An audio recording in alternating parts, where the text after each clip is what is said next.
What's going on, drivers? Welcome to Trucking with Old Snapper. Of course, I'm your host, Old Snapper. Excuse me. I'm going to take a look at TruckerDude Brent here. I've interviewed him before on the channel. He's a really good dude. He's been at Stevens Transport. He's been at Prime. He's been at Hub Group. He's worked a few different jobs. Currently, he's working for this company out of Chicago. He's doing lease purchase, and he exposes his last 3 weeks' pay. This is a lease purchase I'm currently looking at. Um, I've watched this video a couple times. As you can see, the little red line there from the last time I watched it. It's about where I got off of it at. But I'm gonna take a look at it. I'm gonna show y'all what I've been seeing. Also, if you're not subscribed to Trucker Dude Brent, please come over, check him out, subscribe to him. I'll leave a link to his channel down in the description below. But let's get into this. Let me get it back to the beginning here. Let it catch up with itself. I don't have the greatest internet right here. Probably not the best idea to try to do this, but I'm going to try to do it anyway. But I've been looking at this lease purchase. It's Mj Parrot out of Chicago. Texting and driving? Oh, cell no. Cacall.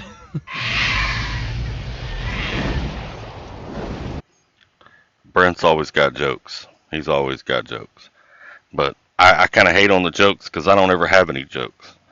But I'm stealing this guy's jokes for my channel right now, which makes a pretty good joke. Let's get back to it.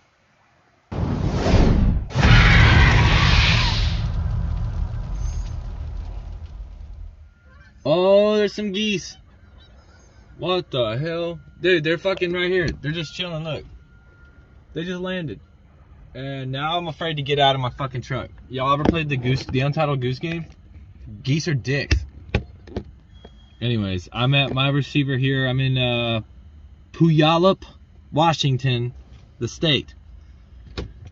It's been a crazy last couple days. I got 1,500 miles in 2 days. So, yes, that means I drove 750 miles a day for 2 days straight. And then I ran out of clock, so I couldn't get the load delivered early. So I feel like this week's going to be bad. Now, mind you, he's in an ungoverned truck because he's on a lease purchase with this company. So he's running 75 mile an hour. So keep that in mind when he's telling you he's running 750 miles a day. For any of you dispatchers out there that might be listening, he's not in a 65 or 68 mile per hour. Trucks don't get no fancy ideas. Let's get back to the show. Bad being it's going to be in the negative. Just I'll find out once I actually get paid. Oh my god, I'm sorry. But so I'm going to talk about my pay so far. The first 3 weeks at least that I've worked here. And this video has been a long time coming. I've just been lazy because I've been driving my ass off. So when I stop, it's like I gotta clean my truck. I gotta do laundry. I gotta fucking eat. You know, I do all this shit. And now I'm sitting here for another 30 minutes or so, 29 minutes or so, because the lady, I walked in and she's like, nobody's at the desk, right? So I walk in and out of nowhere, she's like, first of all, I was like, oh, like, whoa, all right. First of all, I need you to park over here by the dumpster. And I got like this vibe from her, like, yeah, go out there and park next to the trash, you fucking piece of trash. You know, that's the kind of vibe. And then she said, this is what sealed it. She goes, second of all, we don't open till 7. And then she just walks away. She doesn't even let me talk to her at all. And I'm like, what if I had questions, bitch? So, whatever, I'm here. That was rude, but I'm not gonna let it mess my day up or anything. And then, you know, I gotta use the restroom, and there's a restroom in that room, and now the door's locked. I guess she forgot to lock it, and now it's locked, or maybe I locked it walking back out. I don't know. But anyways, let's move on to the meat and potatoes of what y'all came here to. Well, anybody's interested in anybody that. Yes, Brent, let's get to the meat and potatoes. And brother, take off that vest. You do not have to ride down the street with the vest on. You're going to make people think you're still at Stevens Transport, brother. Take the vest off. Anybody likes to know about what truck drivers make on the road. And I've always been an advocate of sharing what you make. no matter where you're at, because that, if you're not talking about how much money you make, you're just protecting the company. There's no reason you shouldn't be sharing what you're paid, to see if you're getting what you're worth. So that's why I've always not been shy about sharing my, like, straight up posting my fucking settlements at Prime. Really, when it comes to truck drivers, it's what you're worth. You're showing what you're worth by showing how much you get paid. And that's especially prevalent in, well, mostly with luck, with, you know, splitting the rates. Like, you're driving for not cents per mile. You're driving for dollars per mile. You know what I'm saying? You get however much percentage of gross from what that load is actually shipping for. If you're driving for 60 cents a mile, you're losing a shit ton of money, because, especially in flatbed, because I don't think I've driven for less than $3 a mile for any load that I've taken so far, and I've been doing this for 4 weeks. So and these checks are going to show you, despite all of my break evens, not including fuel, I'm still netting. I've netted $11,000, $11,500 in 3 weeks. Okay, so that's great fucking money. That's good money. That is what you need to be paid. That is great, because you're spending time away from home. Now, Brent, is that 11.5 after taxes or before taxes? It's either way. It's still pretty dang good money. I can't do that in a company truck. I run like a screaming banshee where I work at, man. I mean, they work me like a Hebrew slave. Literally the other day in Phoenix, I unloaded and reloaded, and it was so close together that when I was out there securing my reload, I still was sweating from when I unloaded just a few minutes before that. They were only a couple miles apart. And I'm not making that kind of money. But let's get into meat and potatoes, brother, and take that vest off. Home and your family misses you. You miss your family. You're out here every single day. You're risking your life driving. You got to deal with dumbasses on the road. You know, you got to watch yourself. You're moving potentially 80,000 pounds worth of shit across the country, and you got to be safe while you're doing it. And nobody really understands, if you're not a driver, that if you're in a busy area and all you're doing is driving, right? All you're doing is driving all day long. You're scanning constantly to watch traffic and to see what's up ahead and to make sure there aren't any animals in the road. That's taxing on you. It's really taxing on you. But fuck, 4.5 minutes in. I forget what the actual number is, but at one time I knew it. And a driver on average driving in the city is making like 536 decisions a minute. And I know you're thinking right now, it ain't that much. It's all minute decisions. You know, you're watching the car come by you. Where's he at? Is he coming over? Is he staying where he's at? Is my speed right? Where's my next turn at? Which lane do I need to be in? And yes, it is very taxing on you. It is very, by the end of a 500 or 600 mile day, it wears you out. So he's right about that. Let's get to it. So overall, my break even, not including fuel, okay, this is going to sound like a lot, because it is. And the truck payment is mostly where all that money's going to. So my break even for the week, what I have to make so that I don't owe money, is $2,395.96. So almost $2,500 a week I'm having to pay to operate this vehicle. That's the truck payment, which is $1,100. Now that's high. But in today's market with truck prices where they're at, it's not really that high. But it's high compared to what they used to be. I haven't done a lease since 2016. But I am watching this one. I'm watching it really close. I'm in contact with Brent. He's a really good dude. He's very straight up with me. And this is something I may or may not do, but I am considering it at this time. Let's get back to the show. He's a lot more entertaining than I am, by the way. A week, which will drop after a year unless I pay it off early. Now I've been looking at options of refinancing the truck to get myself a set pay structure and actually get the truck out from under who I'm leasing it from. So then the bank owns it and I'm paying the bank, versus I'm still paying my company to get the truck. That way the truck is mine, you know, and then I can work on paying that off early or whatever. $55 for registration and tax fees, $230 for insurance, liability, I believe, $120 for bobtail insurance, $15 for the ELD. We use a Motive or Keep Trucking, so it's $15 a week. Uh-oh. Is he gonna come tell me? Hold on. We gotta pause for a second. Alright, sorry. We had to quick out we had to get out real quick to move the truck. Because he's like, you want to turn around, man? Because once people start coming in, you're gonna get blocked. I was like, alright, yeah, thank you. Jesus. So yeah, we went through the whole $250 for security deposit. I'm renting the trailer for $275 a week. I forget after how long. I think once the truck's paid off, I don't have to pay for the trailer anymore. Like to rent it. Because this is my trailer. Like I'm never detaching from this trailer unless I need a bobtail somewhere, which I haven't had to do in 4 weeks so far. Brent, brother, if you see this, you should know. You should know that contract inside out, backwards, forwards, every letter of the word. Just a heads up. Not trying to get on to you, man, but you need to know that contract. Also, like if you leave the lease, you need to know if there's any charges for anything there. Um, Extra charges they could hit you with during the lease if certain things happen. But brother, those are all things you need to know. You need to read your contracts. Please, if you are leasing a truck at all, even if you don't plan on owning the truck, if you're just doing a lease, there are some programs out there like that where you just lease a truck, you're paying for the payment, you're paying payments, you're paying maintenance and all that stuff, but you never plan on owning the truck. Just like people who lease their car at home. You know, not everybody buys a vehicle, they lease them sometimes. There are tax benefits to leasing over compared to buying.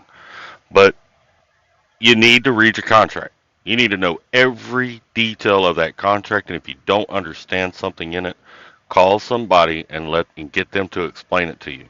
And not within the company. Call a lawyer. Lawyers don't charge that much to explain a contract to you. You know, usually $400 or $500, man, they will sit down and go over every detail of that contract with you. And if you got a CPA there with you, they can tell you right off the rip whether you'll be profitable under that contract or not. Won't cost you that much money, but just keep that in mind. Let's get back to this more entertaining guy here, Trucker Dude Brent. And then $350 goes to a maintenance account, and I think that builds up to $5,000, and then that will stop. Maybe, I don't know. The security deposit stops after $2,500 in the tractor security deposit, and then $2,500 in the trailer security deposit. So, in a couple months, hopefully that'll fall off. So I'll save that. So $23.95.96 every week I'm paying, not including fuel. Now, fuel is your most expensive expense. Yes. So, with that being said, in the past 3 Fuel is also your most controllable expense. It's one expense. It's one of the only expenses that you have some control over. Them guys that you run up on, they're doing 58 miles an hour down the road that you cuss out when you're going around them. That's what they're doing is they're saving fuel. And I know some of you are like, they can't save that much fuel. And I don't know if Richard will watch this video or not, the broker that I interviewed the other day. But when him and I both were running in our own trucks over out of Oklahoma, I finally talked him into slowing the truck down. Because I ran slower. I'd already learned this in a lease earlier in my career. So I talked him into slowing his truck down. I think he started running 62, 60 instead of running 70, 75. And you didn't have to work near as hard. Nowhere near as hard. You could literally give yourself anywhere between a $400 and $600 a week raise. And this was back when the rates were like $1.50 a mile on dry van. It was low back then. If we got $2 a mile, we were screaming, jumping for joy back in those days. Of course, that was on dry box. And but yes, by slowing down, just coming from 70 to between 60 and 62, it was between a $400 and $600 a week difference in our pay. I don't remember what fuel prices were at that time. I think they were in the mid threes. I normally ran 58, and my difference between running 58 and running 70 sometimes was upwards of $700 or $800 a week. So yes, you see drivers out here running like they're chickens with their heads cut off, and their thinking is, well, I'll get that extra load and I'll make more money.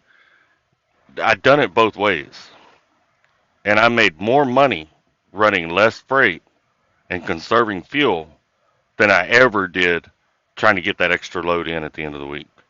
And I was not near as stressed, not near as much wear and tear on the truck, I mean, it was just kick back. It takes a little while to get used to going slower, but after a while, you just put on cruise, man. You just do your thing. But anyway, just wanted to add that in there. 4 weeks, I've spent on average about $2,500 to $4,500 a week in fuel, because fuel is astronomically high right now. I just dropped another $1,000 today, filling it up from half a tank, because I know in California, because that's where I'm heading, fuel is fucking, I think it's at like $7 a gallon now. So I'm trying not to, I know that it washes itself out with the IFTA tax and shit like that. You get credit, IFTA credit, and all this other shit if you buy fuel there. But when it's hitting my bottom line right now, like I want to try to save fuel where I can. So the first week, I only worked 4 or 5 days.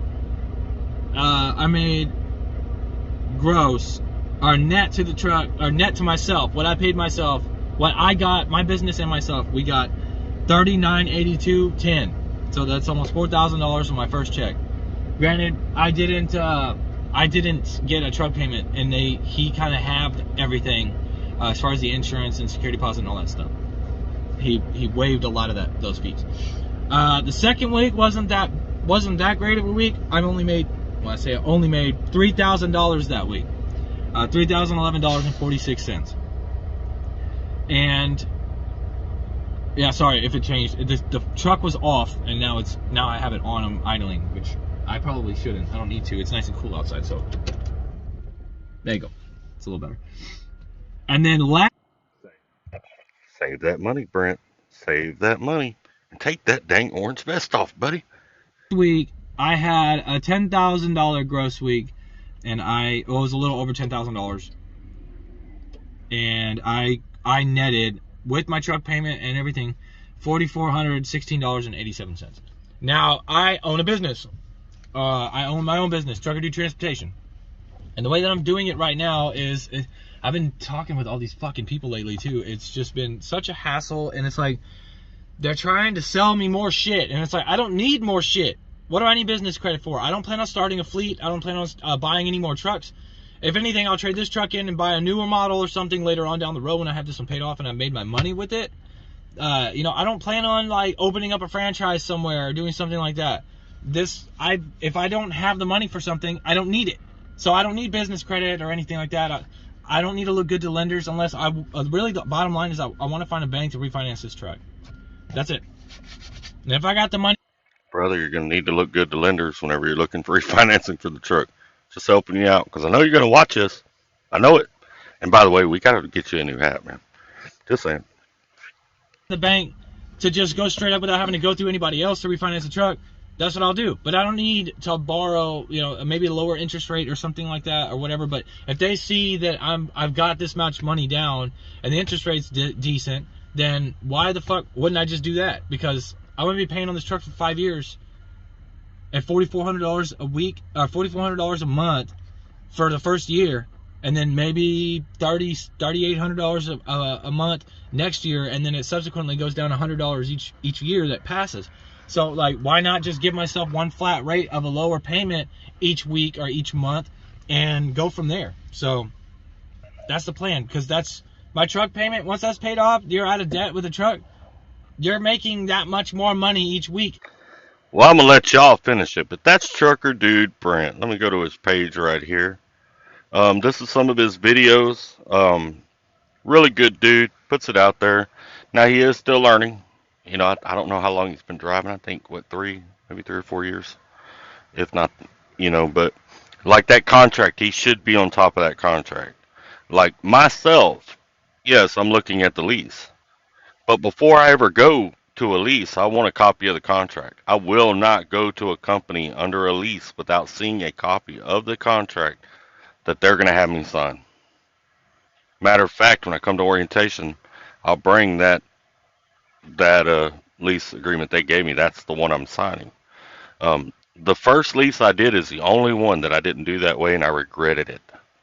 Um, I talked about it in one of my other videos, but basically, I was paid zip code miles, so edge zip code to edge zip code, and then any out of route miles were charged back to me at 3 cents per mile for truck usage because they weren't dispatched miles. but you had dispatch miles on every single load because you were paid from outside of zip code to outside of zip code. Yada yada yada yada yada. That was Stevens Transport, by the way. I'm not a proponent of a lease at Stevens Transport. I know there are a lot of people on here that push it. I am totally dead set against and I know that lease inside and out. I leased there for several years like a dummy, and for a little over a year, I didn't even realize that that's how it was going down because I didn't read the lease. I sat down in a room. They handed me the lease. I went from page to page signing it, initialing it, doing all that goody goody good stuff, you know. And this lady's kind of giving me a rundown of what each page is about. I didn't know what none of my cost was. All I could see at that time was I was broke, and this might be a path to making more money because I was dead broke. If any of you have ever seen my video, my first year trucking, I was divorced. My old lady left me.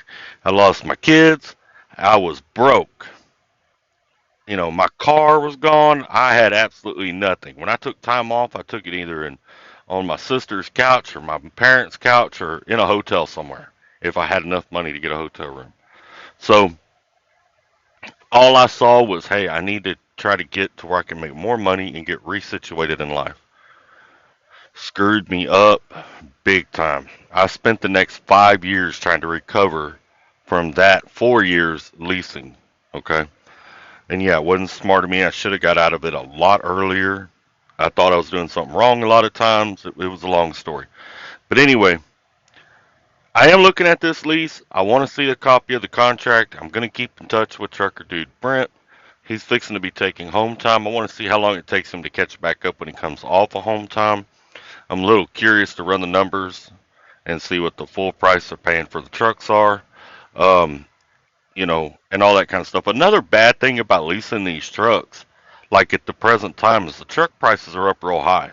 Let's say the market flips and then we end up with a surplus of trucks. Well, now your truck value drops. You see what I'm saying? So you're already locked in to pay X amount of money for that truck, and now your truck's worth half as much as it was the day you got in it because truck value has dropped due to a surplus of trucks. I hope that makes sense. But anyway, I'm gonna let y'all get to it.